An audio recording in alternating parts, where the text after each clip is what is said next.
أعوذ بالله من الشيطان الرجيم. بسم الله الرحمن الرحيم. السلام علیکم ورحمۃ اللہ وبرکاتہ۔ سورہ نساء آیت نمبر 2، 3 اور 4۔ ان الحمد للہ والصلاة والسلام علی رسول اللہ اما بعد۔ اعوذ باللہ السمیع العلیم من الشیطان الرجیم من ہمزہ ونفخہ ونفثہ۔ وَآتُوا الْيَتَامَى أَمْوَالَهُمْ وَلَا تَتَبَدَّلُوا الْخَبِيثَ بِالطَّيِّبِ وَلَا تَأْكُلُوا أَمْوَالَهُمْ إِلَىٰ أَمْوَالِكُمْ إِنَّهُ كَانَ حُوبًا كَبِيرًا۔ وَإِنْ خِفْتُمْ أَلَّا تُقْسِطُوا فِي الْيَتَامَى فَانكِحُوا مَا طَابَ لَكُم مِّنَ النِّسَاءِ مَثْنَىٰ وَثُلَاثَ وَرُبَاعَ، فَإِنْ خِفْتُمْ أَلَّا تَعْدِلُوا فَوَاحِدَةً أَوْ مَا مَلَكَتْ أَيْمَانُكُمْ ذَلِكَ أَدْنَىٰ أَلَّا تَعُولُوا۔ وَآتُوا النِّسَاءَ صَدُقَاتِهِنَّ نِحْلَةً فَإِن طِبْنَ لَكُمْ عَن شَيْءٍ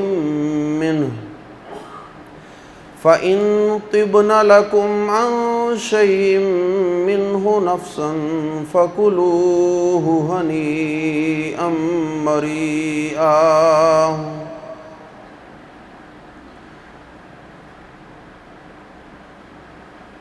جیسا کہ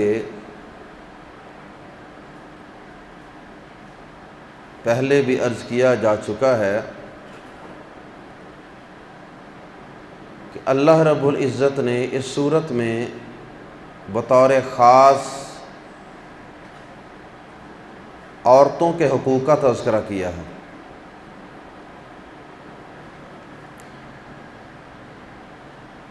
آیات زیر تفسیر میں 3 بنیادی باتیں بیان کی گئی ہیں۔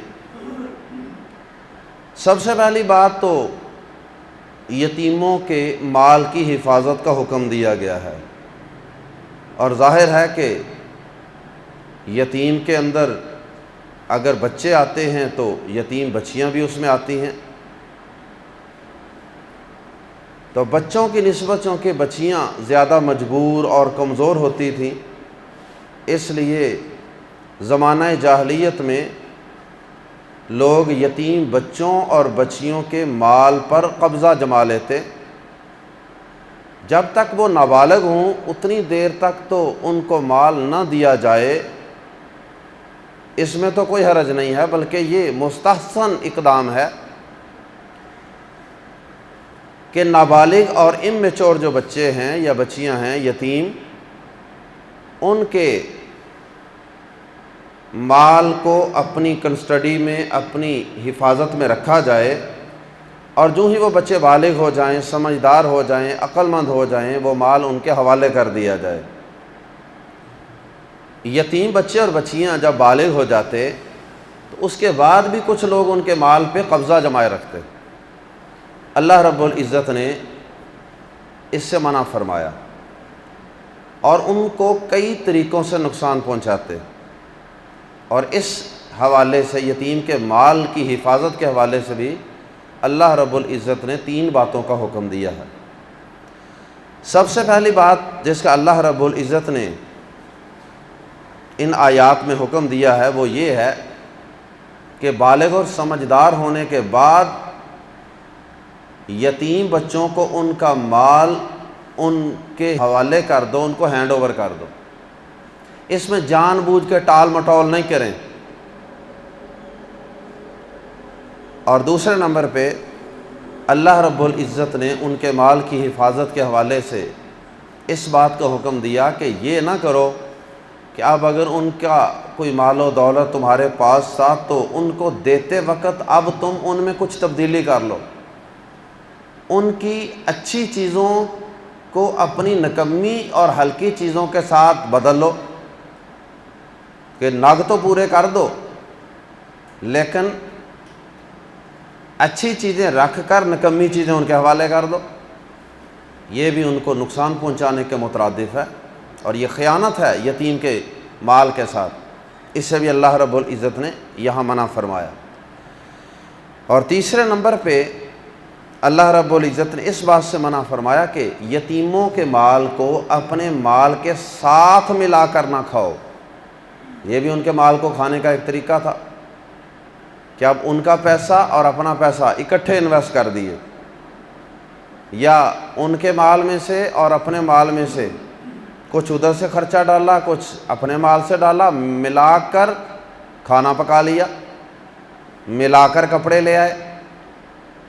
لیکن ملاتے وقت بدنیتی شامل ہو کہ اس طرح مکس اپ کروں گا دونوں اموال کو، اپنا اور یتیم کا حصہ، کہ اس کا مال زیادہ ڈال لوں گا، اپنا تھوڑا ڈالوں گا۔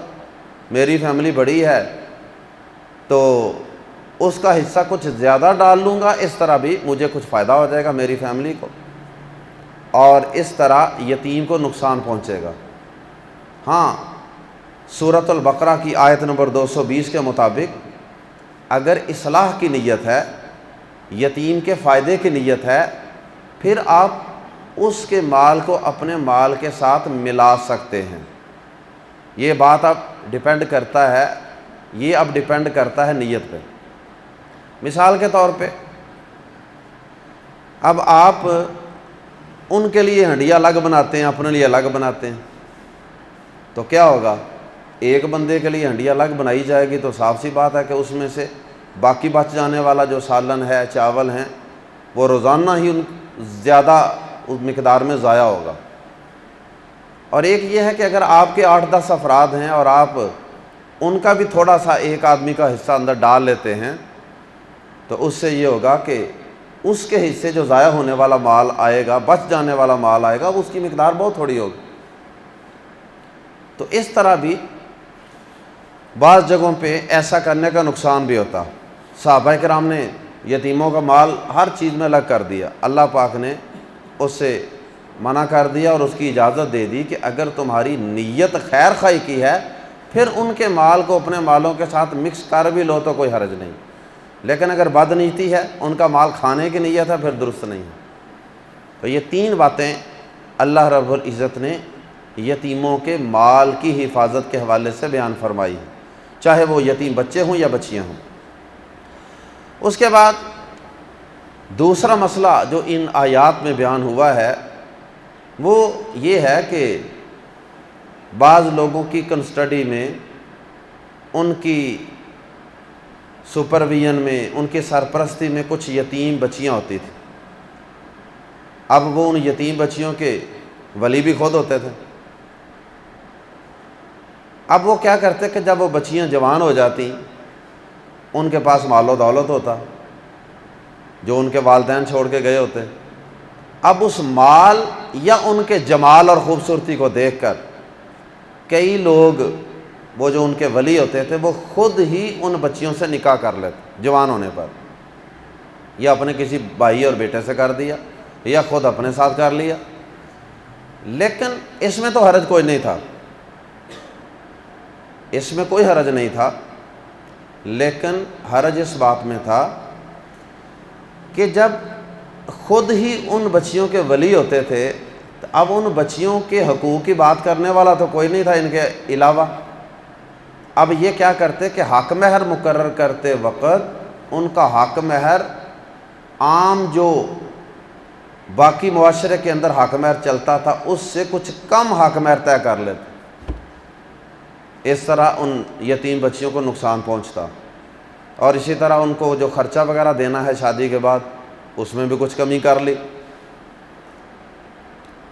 اب اس بچی کے یتیم اور کمزور ہونے کا فائدہ اٹھا کے ایسا کر لیتے تھے۔ تو اللہ پاک نے کہا کہ اگر تو تم یہ ناانصافی کرنا چاہتے ہو کہ ان کا حق مہر صحیح مقرر نہیں کرنا چاہتے تو بہتر ہے تم ان سے نکاح کرو ہی نہ۔ اگر تمہیں یہ خدشہ ہے نا کہ چونکہ میرے گھر میں یہ پلی ہے، میری گود میں ہی پلی ہے، تو اب میں اس کے حقوق صحیح ادا نہیں کر سکوں گا، حق مہر یا مالو نان و نفقہ وغیرہ کے معاملے میں، تو بہتر ہے تم ان سے نکاح کرو ہی نہ، تم اور عورتوں سے نکاح کر لو۔ ایک یہ مسئلہ بیان ہوا یتیم بچیوں کے حوالے سے، اور ایک مسئلہ اللہ رب العزت نے یہاں بیان کیا ہے پسند کی شادی کے حوالے سے، کہ جو عورتیں تمہیں پسند ہیں ان سے نکاح کر لو۔ اور ایک مسئلہ اللہ رب العزت نے یہاں تعدد ازواج کا بیان کیا ہے۔ تعدد ازواج کہتے ہیں ایک سے زیادہ بیویاں اپنے نکاح میں رکھنا، اور اس کے بعد آخر میں عورتوں کے حق مہر کے حوالے سے عورتوں کا حق بیان کیا۔ زمانہ جاہلیت کے اندر لوگ کیا کرتے کہ حق مہر مقرر کر لیتے لیکن حق مہر پر قبضہ جما لیتے، وہ ادا ہی نہ کرتے۔ تو اللہ پاک نے اس سے بھی منع کیا ہے کہ ایسا نہ کرو۔ حق مہر، اس کو انگلش میں برائڈل گفٹ کہہ سکتے ہیں، تو یہ جو حق مہر ہے، یہ جو برائڈل گفٹ ہے، یہ جو اس دلہن کا تحفہ اور گفٹ ہے اللہ پاک نے مقرر کیا ہے، تو یہ ان کا حق ہے، یہ انہیں ادا کرو۔ آئیے قرآن مجید کے الفاظ میں پڑھتے ہیں ان سارے احکامات کو کچھ تفصیل سے۔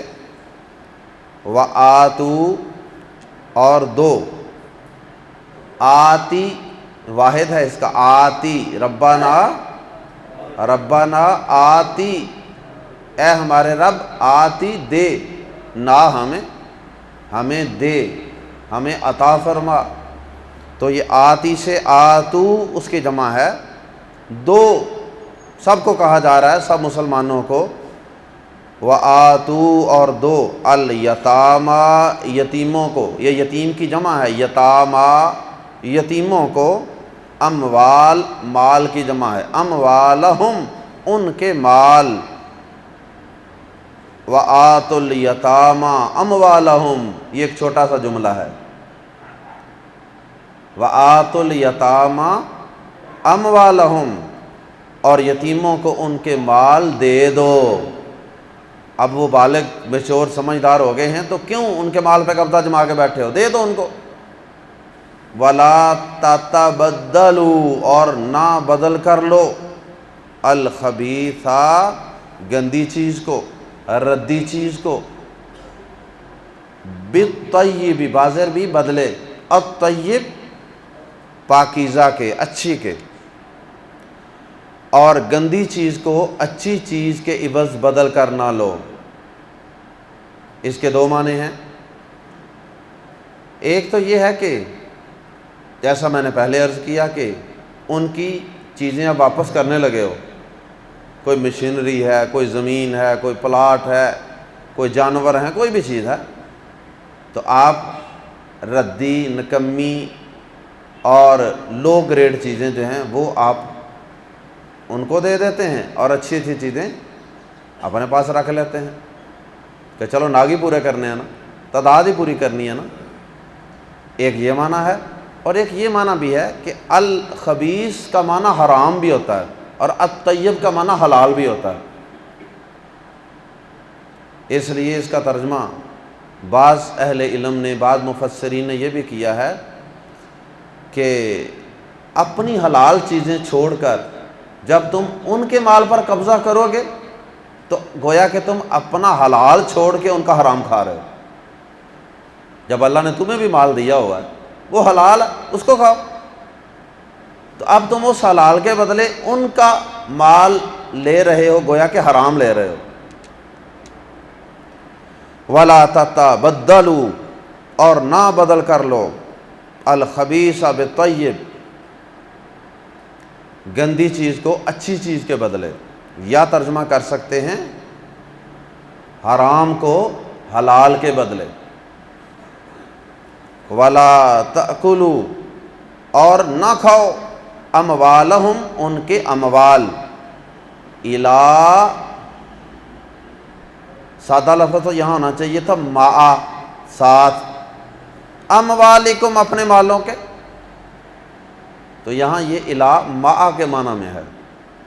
ولا تأکلوا اموالہم اور نہ تم کھاؤ ان کے اموال، الا اموالکم، الا کی پریپوزیشن اس لیے استعمال کی گئی ہے کہ ان کے مالوں کو اپنے مالوں کی طرف کو ملا کر، کہ اس طریقے سے، ایک تو یہ ہوتا ہے سیدھا سیدھا بندہ کسی سے مال چھین لے، اور ایک یہ ہوتا ہے کہ آپ چونکہ ولی تھے اب آپ اس طریقے سے مال کو مینج کریں کہ اس کے مال کو تھوڑا سا اپنے مال کی طرف کو ریڑ دیں، گھسیٹ لیں۔ وَلَا تَأْكُلُوا أَمْوَالَهُمْ إِلَىٰ أَمْوَالِهِمْ اور نہ ان کے اموال اپنے مالوں سے ملا کر کھاؤ، مراد ہے ملا کر کھانا، رلا مرلا کے پتہ ہی نہ چلے کہ کیا کیا ہے، ہاتھ کی صفائی، ایسا نہ کرو۔ وَلَا تَأْكُلُوا أَمْوَالَهُمْ إِلَىٰ أَمْوَالِكُمْ، الا کی وجہ سے ہم ترجمہ کر رہے ہیں اپنے مالوں سے ملا کر، اور نہ ان کے اموال اپنے مالوں سے ملا کر کھاؤ۔ یہ ساری ہیرا پھیری کے طریقے، یہ سارے طریقے ہیرا پھیری کے چلتے ہیں نا ہمارے معاشرے میں، تو اس وقت تو زمانہ جاہلیت میں بھی چلتے ہوں گے، اسلام سے پہلے کے یہ طریقے چل رہے تھے، تو اللہ پاک نے ان سارے طریقوں سے منع کر دیا۔ اور یتیم کے مال کو کھانے کے یہاں 3 ناجائز اور حرام طریقے بیان کیے گئے، تینوں کے متعلق ہی فرما دیا کہ انہو یقیناً یہ کانا ہے یا ہمیشہ سے ہے، حوبن گناہ، کبیرہ بہت بڑا، حوبن گناہ، کبیرہ بہت بڑا، انہو کان حوبن کبیرہ یقیناً یہ ہمیشہ سے بہت بڑا گناہ ہے۔ تو گویا کہ یتیموں کا مال کھانا یہ کبیرہ گناہ ہے، کبیرہ گناہ۔ کسی عام شخص کے مال کو کھانا بھی گناہ ہے، کبیرہ ہے، تو پھر یتیم کا مال کھانا تو پھر اکبر الکبائر ہی ہوگا۔ اللہ ہمیں اس سے محفوظ فرمائے۔ وَإِن دوسرا مسئلہ، وَإِن اور اگر خفتم تم خوف محسوس کرو، وَإِن خفتم اور اگر تم ڈرو، اللہ کہ نہ تقسطو تم انصاف کر پاؤ گے، فی الیتامیٰ یتیموں کے حق میں، فی الیتامیٰ یتیموں کے بارے میں یا یتیموں کے حق میں، وَإِن خفتم اللہ تقسطوا فی الیتامیٰ اور اگر تم ڈرو کہ یتیموں کے حق میں انصاف نہیں کرو گے، تو پھر کیا کرو؟ پھر ان سے نکاح نہ کرو، پھر ان بچیوں سے نکاح نہ کرو جو تمہاری کنسٹڈی میں ہیں۔ فن کی ہو تو نکاح کرو، فا ان کی ہو تو نکاح کرو، اور ملا کے پڑھیں گے فن کی ہو تو تم نکاح کرو، ما جو توبہ پسند ہوں، توبہ پسند ہوں، لکم تمہیں، من النساء عورتوں میں سے، مراد اور عورتیں، تو نکاح کرو اور عورتوں سے جو تمہیں پسند ہوں۔ کو ضروری ہے کہ یہ یتیم بچیاں ہی رہ گئی ہیں تمہارے لیے نکاح کے لیے؟ تو یہاں خطرہ ہے اگر تمہیں کہ تم عدل و انصاف نہیں کرو گے تو پھر ان سے نکاح ہی نہ کرو، ان کا نکاح کہیں اور کر دو، کسی اور سے، کیونکہ کسی اور جگہ کرو گے تو پھر تو تم ان کے ولی ہوگے نا، پھر تم ان کے حقوق کے لیے نکاح کرتے وقت آواز اٹھا سکو گے۔ تو اگر مدعی بھی کھو دی، جج بھی کھو دی تو پھر خطرہ ہے۔ منع نہیں کیا اللہ پاک نے نکاح کرنے سے، صرف یہ کہا ہے کہ اگر تمہیں خدشہ ہو تو پھر نہ کرو، اور عورتوں سے نکاح کر لو جو تمہیں پسند ہوں۔ اس کا مطلب ہے کہ اگر کوئی عورت انسان کو پسند ہو تو اس سے نکاح کرنا یہ کوئی قباحت والی بات نہیں ہے۔ اگر کہ کوئی عورت، اس کی دینداری، اس کا اخلاق، اس کا کردار، اس کی فیملی، اس کی تعلیم، اس کی صلاحیتیں اور اس کی خوبصورتی، کوئی بھی چیز انسان کو پسند ہو تو اس کی بنیاد پہ اس سے نکاح کرنا کوئی ناجائز نہیں ہے، بشرطے کہ وہ مومنہ ہو، ایمان والی ہو، اللہ کی فرما بردار ہو۔ تو ہمارے ہاں یہ ہوتا ہے کہ بے حیائی جتنی مرضی پھیلتی رہے، کوئی ٹینشن نہیں، لیکن اگر کوئی نکاح کرنے لگے تو وہاں ہمارے کان کھڑے ہو جاتے ہیں، ہماری آنکھیں کھل جاتی ہیں کہ جی وہ دیکھو جی، وہ اس نے اسے نکاح ہی کر لیا ہے۔ بھائی نکاح کیا ہے نا، کوئی بدکاری تو نہیں کی، کوئی غلط رستہ تو اختیار نہیں کیا۔ اللہ اکبر۔ نکاح کی باتیں بھی، بلکہ نکاح کے متعلق افواہیں بھی اس قدر پھیلائی جاتی ہیں، اس قدر پھیلائی جاتی ہیں، جی وہ فلاں نے پتہ چلا ہے فلاں سے نکاح کر لیا، اور بعد میں پتہ چلتا بات ہے بھی کوئی نہیں۔ اگر ہو بھی تو بھائی کوئی گناہ کیا۔ نکاح کو تو معاشرے کے اندر پروموٹ کرنا ہے، اس کو پھیلانا ہے، اس کو آسان کرنا ہے، اس کو مشکل نہیں بنانا، اور اس کے راستے میں روڑے نہیں اٹکانے۔ اللہ اکبر۔ بلکہ میں تو یہ کہا کرتا ہوں کہ جو نکاح کرتا ہے یہ تو اس کے اچھا ہونے کی علامت ہے۔ جو شخص نکاح والا رستہ اختیار کرتا ہے، نکاح والا آپشن اختیار کرتا ہے، یہ تو اس کے پاک دامن ہونے کی علامت اور نشانی ہے کہ وہ کسی عورت سے نکاح کرنا چاہ رہا تاکہ میں برائی سے بچ جاؤں۔ لیکن ہمارے ہاں بدقسمتی سے اس کو نیگیٹو لیا جاتا ہے، جیسا کہ آگے مزید بھی اس حوالے سے آ رہا ہے۔ تو عورت پسند ہو، شریعت کی حدود میں رہتے ہوئے اس کے ساتھ یارانے نہ لگائے جائیں، نکاح سے پہلے اس کے ساتھ غلط تعلقات استوار نہ کیے جائیں، اور جو پراپر طریقہ ہے اس کے جو ولی ہیں، اس کا جو باپ ہے یا چچا ہے یا جو بھی اس کا ولی ہے، اس سے بات کی جائے اور نکاح کا پیغام بھیجا جائے۔ نکاح کرنے میں کوئی حرج نہیں ہے۔ فَانْكِحُوا مَا طَابَ لَكُم مِّنَ النِّسَاءِ، تو عورتوں میں سے جو تمہیں پسند ہوں ان سے نکاح کر لو، یعنی اور عورتیں۔ مثنا، یہاں اللہ پاک نے جاتے جاتے ایک مسئلہ بھی بتا دیا کہ اور عورتیں جن سے جو تمہیں پسند ہوں ان سے نکاح تم کر سکتے ہو، مثنا، دو دو سے، وثلاثا، اور تین تین سے، ورباع، اور چار چار سے۔ دو دو، تین تین، چار چار عورتوں سے بھی تم ایٹ اے ٹائم نکاح کر سکتے۔ تو زیادہ سے زیادہ ایک مسلمان مرد کے لیے اپنے نکاح میں ایٹ اے ٹائم بیک وقت 4 عورتیں رکھنا جائز، 4 سے زیادہ جائز نہیں ہے۔ نبی صلی اللہ علیہ وسلم کے دور میں کئی ایسے واقعات ہیں کہ کئی لوگ مسلمان ہوئے تو ان کے نکاح میں 10 بیویاں تھیں۔ نبی صلی اللہ علیہ وسلم نے مسلمان ہونے کے بعد ان کو کہا کہ ان میں سے 4 کا انتخاب کر لو، باقیوں کو طلاق دے دو۔ 4 سے زیادہ کسی مسلمان کے لیے ایٹ اے ٹائم نکاح کرنے جائز نہیں ہے۔ ہاں 4 میں سے کسی ایک بیوی کو طلاق ہو گئی یا وہ وفات پا گئی تو اس صورت میں ایک اور عورت سے نکاح کرنا جائز ہے۔ یہاں یہ بات بھی سمجھ لیں کہ نبی صلی اللہ علیہ وسلم نے 4 سے زیادہ نکاح کیے تھے، آپ کے نکاح میں تو زیادہ عورتیں رہی ہیں۔ تو اللہ کے نبی صلی اللہ علیہ وسلم کے لیے یہ مسئلہ جو تھا یہ اسپیشل تھا، جیسا کہ اللہ پاک نے غالباً سورۃ الاحزاب میں اس کا تذکرہ کیا ہے۔ اللہ پاک نے فرمایا خالصۃ لک من دون المؤمنین، اے نبی صلی اللہ علیہ وسلم یہ 4 سے زیادہ نکاحوں کی اجازت آپ کے لیے خالص ہے، یہ خاص آپ کے لیے ہے، ایمان والوں، باقی ایمان والوں کے لیے نہیں ہے۔ بہرحال اس کے اندر کئی حکمتیں تھیں، آپ کی نبوت و رسالت اور آپ کی دعوت و تبلیغ جو تھی اس کو مختلف قبائل تک پھیلانے کے لیے اللہ پاک نے آپ کو اس کی اجازت دی۔ بہرحال وہ ایک الگ موضوع ہے۔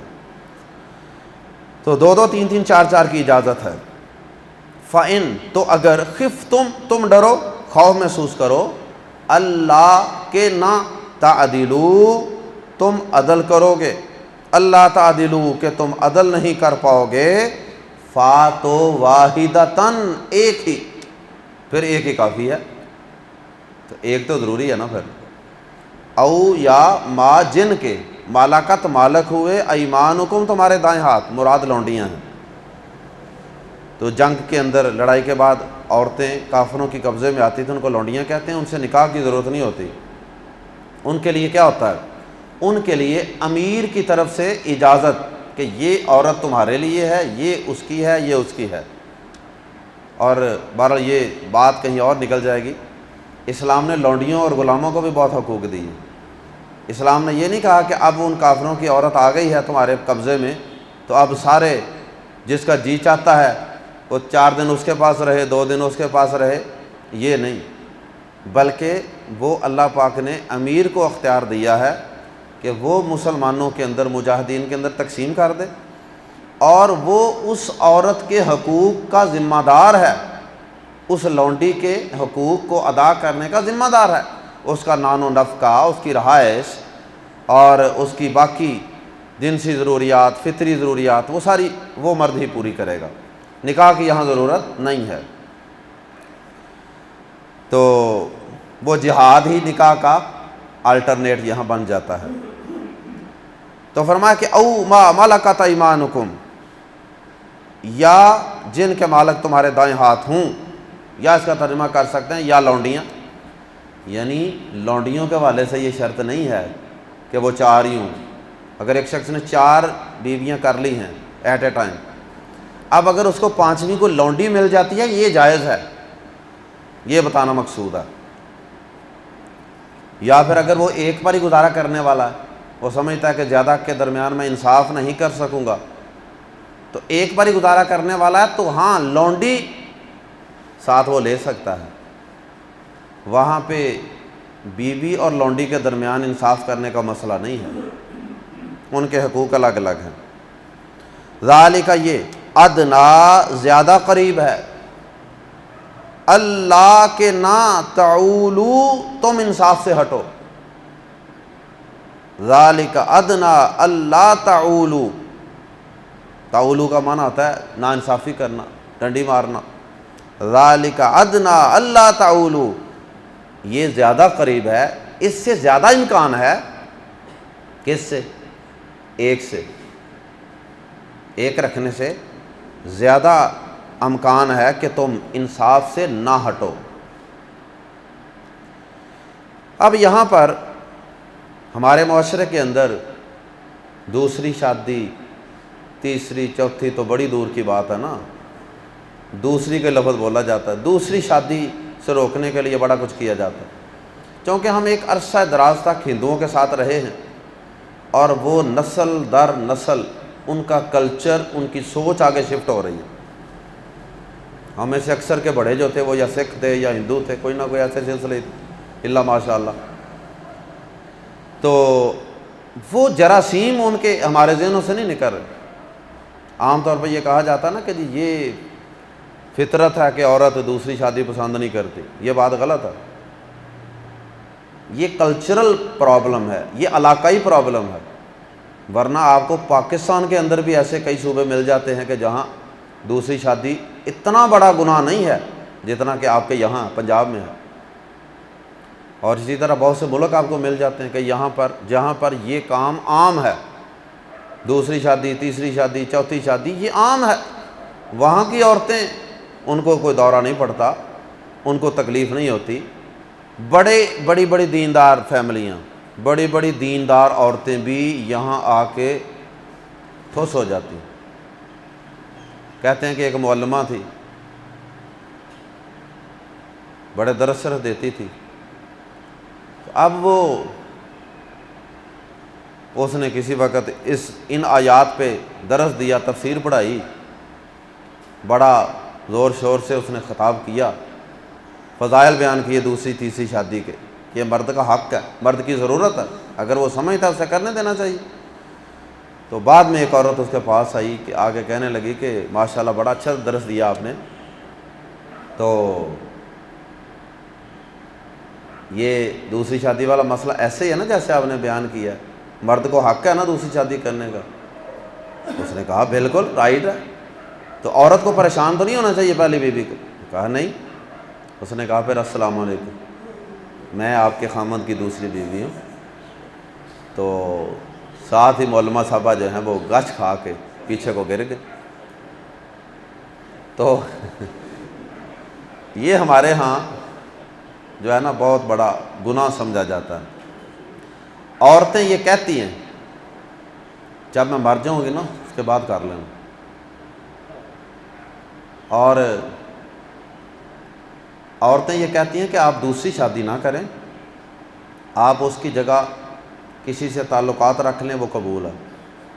ایک چھوڑ کے 2 4 5 گرل فرینڈز بنا لیں، ان سے منہ مار لیں، کسی سے 4 مہینے، کسی سے 6 مہینے، کسی سے 2 مہینے، کسی سے سال تعلق رکھ لیں، اپنی آخرت برباد کرتے رہیں، اپنی شرم و حیا اور اپنے کردار اور پاکیزگی کا سودا کرتے رہیں، یہ تو مجھے قبول ہے۔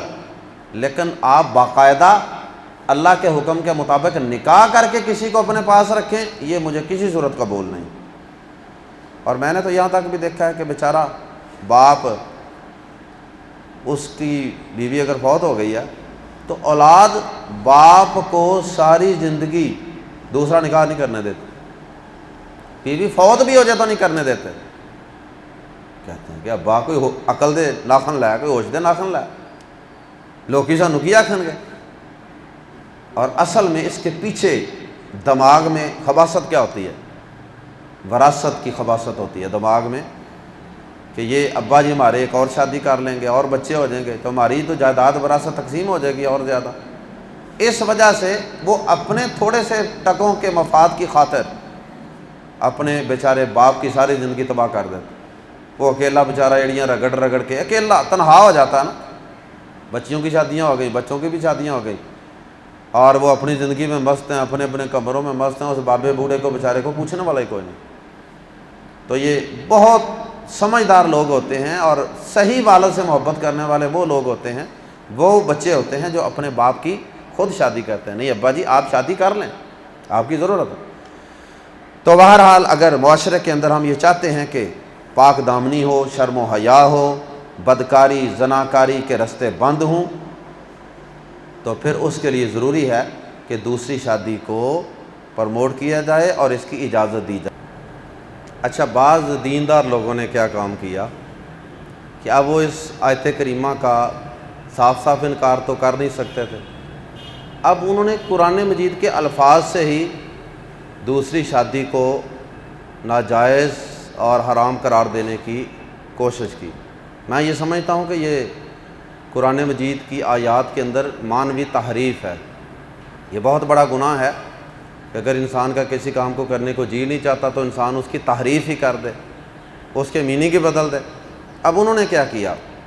ایسے لوگوں نے وہی کام کیا جو ان لوگوں نے کیا جن لوگوں نے یہ کہا کہ یا ایھا الذین آمنوا لا تقربوا الصلاۃ، اے لوگوں نماز کے قریب نہ جاؤ، اور آگے والا لفظ وہ نہیں پڑھتے وانتم سکارا، جب کہ تم نشے کی حالت میں ہو۔ اب وہ کہتے ہیں جی اللہ تعالیٰ نے کہا ہے کہ نماز کے قریب نہ جاؤ، یہ نہیں آگے بتاتے کہ کب نماز کے قریب نہ جاؤ، جب تم نے نشہ کیا ہو۔ اچھا، انہوں نے کیا کیا؟ انہوں نے اس آیت کے ساتھ، یہ سورہ نساء کی جو آیت ابھی ہم نے پڑھی ہے، اس آیت جس کے اندر اللہ پاک نے کہا کہ 2 2 3 3 4 4 کرو، لیکن اگر تمہیں خدشہ ہو کہ تم انصاف نہیں کر سکو گے تو پھر ایک ہی کافی ہے۔ اب انہوں نے اس کے ساتھ سورہ نساء کی آیت نمبر 129 کو ملایا۔ انہوں نے کہا کہ دیکھیں، سورہ نساء کے شروع میں اللہ پاک نے آیت نمبر 3 میں یہ کہا تھا کہ اگر تم انصاف نہ کر سکو تو ایک، اور یہاں اللہ پاک 129 نمبر آیت میں فرما رہے ہیں کہ تم انصاف کر ہی نہیں سکو گے، انصاف تمہارے لیے ممکن ہی نہیں ہے، بس اتنا بتاتے ہیں، آگے نہیں بتاتے۔ تو آئیے ہم آپ کو پوری آیت سناتے ہیں۔ وَلَن تَسْتَطِيعُوا أَن تَعْدِلُوا بَيْنَ النِّسَاءِ وَلَوْ حَرَصْتُمْ، اور تم ہرگز نہ کر سکو گے عورتوں کے درمیان برابری، بس وہ اتنا ہی پڑھتے ہیں، وَلَوْ حَرَصْتُمْ، خواہ تم ہرس بھی کرو، یعنی وہ کہتے ہیں کہ اس کا مطلب یہ ہے کہ تم چاہو گے بھی انصاف نہیں ہو سکتا، جب انصاف ہو ہی نہیں سکتا اللہ نے کہہ دیا، تو اس کا مطلب یہ ہے کہ دوسری تیسری چوتھی جب وہ ناجائز ہو گئی۔ بھئی یہ تو اللہ تعالیٰ کی آیات کے ساتھ مذاق ہے نا، کہ اللہ پاک ایک مقام پہ خود ہی ایک بات کہیں کہ کر لو 2 2 3 3 4 4، اور دوسری جگہ پہ اللہ پاک خود ہی کہہ دیں کہ یہ انصاف ممکن ہی نہیں ہے۔ پھر تو پہلی آیت وہ بے مقصد ٹھہرتی ہے، نعوذ باللہ من ذالک، اور اللہ پاک کوئی بے مقصد بات نہیں کر سکتے۔ اصل بات یہاں اللہ پاک کیا بتانا چاہتے ہیں؟ اللہ تعالیٰ یہ بتانا چاہتے ہیں کہ تم عورتوں کے درمیان پورا انصاف، 100% انصاف چاہنے کے باوجود نہیں کر سکتے۔ اب پورا انصاف سے مراد کیا ہے؟ کہ انسان اب کوئی ایسا اس کے پاس کوئی ڈیجیٹل بیلنس تو ہے نہیں ہے، کوئی ترازو تو ہے نہیں ہے کہ جس کے ساتھ تول کے ہر کام کرے۔ بچوں کے درمیان بھی ایسے انسان کو کوشش ہی کرنے کا حکم ہے کہ وہ بچوں کے درمیان انصاف کرے، عدل کرے۔ اب 100% ممکن نہیں ہے عدل و انصاف۔ کوئی بچہ میڈیکل کا اسٹوڈنٹ ہے، کوئی بچہ جو ہے وہ BA کر رہا ہے، اب ایک بچہ وہ کام کر رہا ہے، بزنس کر رہا ہے، اب ہر ایک کی ریکوائرمنٹس الگ الگ ہوں گی، تو عدل و انصاف کیسے کر سکیں گے آپ؟ کوشش کرنی ہے کہ کوئی ناانصافی نہ ہو جان بوجھ کے، لیکن کچھ چیزیں ہیں وہ انسان کے اختیار میں نہیں ہیں۔ یہاں بیویوں کے اندر بھی یہی معاملہ ہے کہ آپ 100% انصاف کر ہی نہیں سکتے۔ اب ایک بیوی کے بچے تھوڑے ہیں، ایک کے زیادہ ہیں، ایک پڑھی لکھی ہے، ایک ان پڑھ ہے، ایک کی ضروریات اور ہیں، ایک بیمار ہو گئی اس پہ خرچہ زیادہ آ گیا، ایک تندرست ہے اس پہ خرچہ نہیں آ رہا، تو 100% عدل و انصاف تو ممکن ہی نہیں ہے۔ اسی طرح ایک بیوی جو ہے وہ زیادہ تقوی والی ہے، پرہیزگاری والی ہے، یا زیادہ خوبصورت ہے، تو آدمی کا دلی میلان اور رجحان اس کی طرف ہو گیا۔ اب یہ انسان کے دل کی کیفیت تو انسان کے اختیار میں نہیں، تو اس لیے اللہ پاک کہتے ہیں کہ چلو پورا انصاف تو تمہارے لیے ممکن ہی نہیں ہے، چاہے تم حرص بھی کرو، خواہش بھی کرو، لیکن چلو موٹے فرائض تو دونوں کے ادا کرو نا، کم از کم موٹا عدل و انصاف تو کرو نا۔ آگے سنیے، جیسا کہ اللہ پاک نے آگے اشارہ فرما دیا، فَلَا تَمِيلُوا كُلَّ الْمَيْلِ، بس تمہارے کرنے والا کام کیا ہے؟ اگر تم ایک سے زیادہ نکاح کرتے ہو تو تمہارے کرنے والا کام یہ ہے، فَلَا تَمِيلُوا كُلَّ الْمَيْلِ، پس مت جھک جاؤ ایک طرف ہی مکمل جھک جانا، اس طرح کا جھک جانا کہ ایک بیوی کی طرف مکمل ہی جھک جاؤ، سارا وقت اسی کے لیے، سارے خرچے اسی کو، سارے نخرے اسی کے پورے کیے جا رہے ہیں۔ فَتَذَرُوهَا كَالْمُعَلَّقَةِ، کہ دوسری کو لٹکائی ہوئی کی طرح چھوڑ دو، دوسری کو بالکل اگنور کر دو اور سارا ایک ہی کی طرف جھک جاؤ۔ اس قدر کلیئر کٹ قسم کی ناانصافی یہ نہ کرو۔ یہ اگر تمہیں خدشہ ہے کہ تم اتنی زیادہ ناانصافی کرو گے تو پھر بہتر یہ ہے کہ تم ایک ہی پر گزارا کرو۔ تو بہرحال جتنا ممکن ہے تمہارے لیے موٹا انصاف وہ کرو۔ وَإِن تُصْلِحُوا وَتَتَّقُوا، اور اگر تم اصلاح کرتے رہو، کوشش کرتے رہو عدل و انصاف کی، وَتَتَّقُوا، اور اللہ سے ڈرتے رہو ان دونوں کے عدل و انصاف کے معاملے میں، فَإِنَّ اللَّهَ كَانَ غَفُورًا رَحِيمًا، تو بے شک اللہ بے حد بخشنے والا، نہایت مہربان۔ یہ آخری الفاظ بھی آیت کے صاف بتا رہے ہیں کہ اللہ پاک کیا کہنا چاہتے ہیں۔ اس کے بعد آخری آیت نمبر 4، وَآتُوا النِّسَاءَ، اور دو عورتوں کو صدقاتہن، ان کے حق مہر، نحلتاً، خوش دلی سے، ان کے حق مہر خوش دلی سے ان کو ادا کرو۔ اگر تم نے حق مہر مقرر کر لیے ہیں تو یہ نہیں کہ ٹال مٹول کرتے رہو، یا اگر دو بھی تو جس طرح بکری نے دودھ تو دیا لیکن مینگنیاں ڈال کے، اس طرح نہیں، خوش دلی سے، یہ ان کا رائٹ ہے، حق ہے، یہ برائڈل گفٹ، یہ ان کو خوشی سے دو۔ اور اگر کوئی شخص نہیں دے گا، مرنے کے بعد اس کی وراثت میں سے کاٹ کر بیوی کو دیا جائے گا، کیونکہ قرض ہے۔ فَإِن طِبْنَ، پھر اگر وہ خوشی سے دیں، لَكُمْ، تمہیں، عَنْ شَيْءٍ، کوئی چیز یا کچھ حصہ، حق مہر میں سے اگر وہ تمہیں کچھ حصہ یا کوئی چیز خوشی سے دے دیں، مِنْهُ، اس میں سے، نفساً، دل سے، یعنی یہ خوشی صرف سمائلنگ فیس سے نہیں ہونی چاہیے کہ اور اوپر سے وہ خامند کو ہنس کے کہہ دے کہ چلو لے لیں، آپ کو ضرورت ہے تو حق مہر کم کر لیں، چلیں کوئی بات نہیں، دل کی خوشی، اور یہ خامند کو پتہ چل جائے گا کہ یہ دل سے مجھے دے رہی ہے یا مجبوراً دے رہی ہے۔ فَإِن طِبْنَ لَكُمْ عَنْ شَيْءٍ مِّنْهُ نَفْسًا، پھر اگر وہ اس میں سے کوئی چیز یا کوئی حصہ تمہارے لیے چھوڑنے پر دل سے خوش ہو جائیں، فَكُلُوا، تو کھاؤ، اسے، ہنیئن مزیدار، اس حال میں کہ وہ مزیدار ہے، مریئن اس حال میں کہ وہ خوشگوار ہے، زود ہضم ہے، آسانی سے الگ سے اترنے والا ہے۔ یعنی مطلب یہ ہے کہ اب اس کو کھانے میں اگر وہ دل کی خوشی سے تمہیں کچھ چھوڑ رہی ہے، آکماریا سارا چھوڑ دیتی ہے، تو پھر تمہیں اس کو کھانے میں کوئی کراہت محسوس نہیں کرنی چاہیے، پھر مزے لے کے انجوائے کر کے خوش دلی کے ساتھ خوشگوار موڈ کے ساتھ اس کو کھاؤ، انجوائے کرو۔ اللہ پاک ہم سب کو ایک دوسرے کے حقوق ادا کرنے کی توفیق عطا فرمائے۔ اللہ پاک حق بات کو سمجھنے اور اس کو دل و جان سے قبول کرنے کی اور اس پہ عمل کرنے کی توفیق عطا فرمائے۔ السلام علیکم ورحمۃ اللہ وبرکاتہ۔